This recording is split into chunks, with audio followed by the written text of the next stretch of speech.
समस्या मानी जाती है। कई बार मरीज हमारे पास आते हैं और बोलते हैं हमारी आंखों में खुजली हो रही है, लाल हो रहा है, पानी आ रहा है। अब कई बार हम ऑफ्थेल्मोलॉजिस्ट भी सोचते हैं कि इतने सारे प्रॉब्लम्स क्यों हो रहे हैं, क्यों आ रहे हैं मरीज इस प्रॉब्लम्स को लेकर। तो इसके पीछे बहुत सारे कारण भी हैं। आज मैं जो डिस्क्राइब करूँगी वो एक कॉमन कंडीशन है जिसको हम एलर्जिक कंजंक्टिवाइटिस बोलते हैं। हर लाल आँख एलर्जिक कंजंक्टिवाइटिस नहीं होती है, ये भी पहचान करना बहुत ज़रूरी होता है। एलर्जिक कंजंक्टिवाइटिस एक ऐसा प्रॉब्लम है जो आजकल हम देख रहे हैं डे टू डे हो रहा है। ये क्यों हो रहा है? May be because of dust pollution, improper cleaning of eyes. तो हमें एक डॉक्टर को पहचान करना रहता है कि जो लाली हुई है आँख में वो एलर्जी की वजह से या और कारण की वजह से है। एक बार इसका डायग्नोसिस जब हो जाता है कि एलर्जिक कंजंक्टिवाइटिस है तो इसके कई सारे कारण हमारे दिमाग में आते हैं, जैसे कि आँखों को प्रॉपरली वॉश न करना। रात को सोने से पहले हमें अपनी आँखों को वॉश करना चाहिए।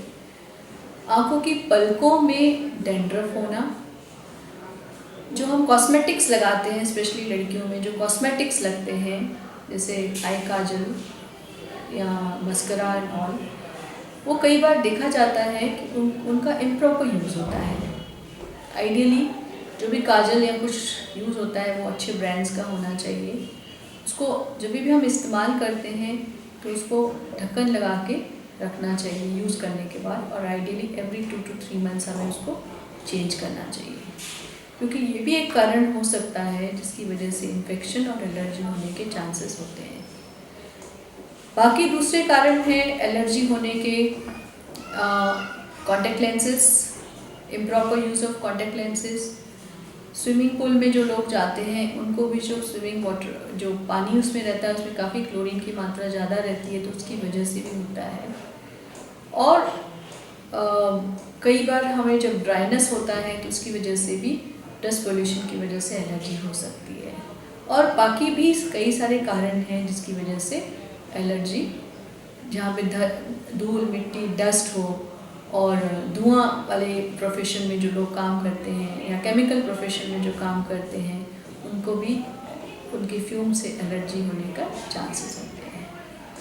अब हमारे ऐसे तो नहीं है कि हम रास्ते पे नहीं जा सकते हैं या कहीं भी हम नहीं जा सकते इसकी वजह से, क्यों नहीं जा सकते, लेकिन हमें कुछ एहतियात बरतनी है। जैसे कि जब भी हम बाहर जाएं तो अपने आँखों को हम गॉगल से ज़रूर प्रोटेक्ट करें, क्योंकि वो हमें प्रोटेक्शन देता है धूल मिट्टी से।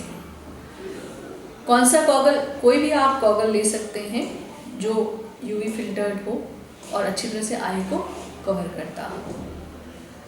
दूसरा ये और एक अपने रूटीन में होना चाहिए कि जब भी हम घर पे आए वापस बाहर से तो अपनी आँखों को ठंडे पानी से अच्छी तरह से वॉश कर लें। आई मेकअप जब भी हम करते हैं तो हमारा एक रूटीन होना चाहिए कि इसको हम सोने से पहले ज़रूर उतारें। और अगर कभी भी ऐसे इसमें और कॉन्टैक्ट लेंसेज अगर पहनते हैं तो उसका जो रेजीम हमें एक स्पेशलिस्ट ने, कॉन्टैक्ट लेंस स्पेशलिस्ट ने बताया है वो फॉलो करना है। जैसे कि लेंसेज का क्लीनिंग करना, लेंसेज को स्टोर करना, ये बहुत इम्पॉर्टेंट है। स्विमिंग के लिए जाते हैं, जब आप वापस आके शॉवर लेते हैं तो आँखों को जरूर अच्छे पानी से तुरंत वॉश कर लें। आँखों की सफाई करना बहुत ज़रूरी है। अगर हम सफाई नहीं करते हैं तो हमारी आँखों की पलकों में, जैसे बालों में डैंड्रफ होने लगता है वैसे पलकों में भी डैंड्रफ होने लगता है, और ये डैंड्रफ जो है वो एक कारण हो सकता है एलर्जी का। तो आँखों की पलकों को अच्छी तरह से हमें साफ करना चाहिए। जब भी लाली हो जाए तो अपने आप ही कोई मेडिसिन लेकर डालना नहीं चाहिए, क्योंकि हमने कई बार फिर से यही देखा है कि लोग अपने आप ही एंटीबायोटिक्स डालते रहते हैं।